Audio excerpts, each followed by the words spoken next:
Labdien, es esmu Dace Veide. Man ir 40 gadi un es veicu bariatrijas operāciju.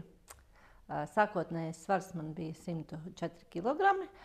Kaut gan viņš bija mainīgs, es domāju, ka uz operācijas pamatstresu man drusku viņš nokrita no 106 uz 104.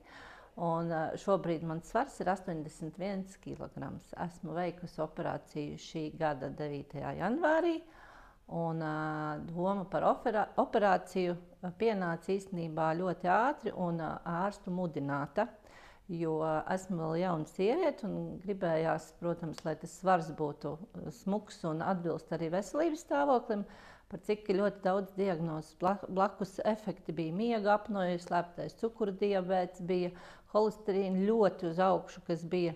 Un 40 gados tomēr tas ir viela pārdomām veikt šo operāciju. Un tāpēc pakomunicēju arī ar Aivas klīnikas ķirurgiem un endokrinologiem, kas teica, ka viennozīmīgi, ka tas būs kā variants uzlabot savu dzīves kvalitāti.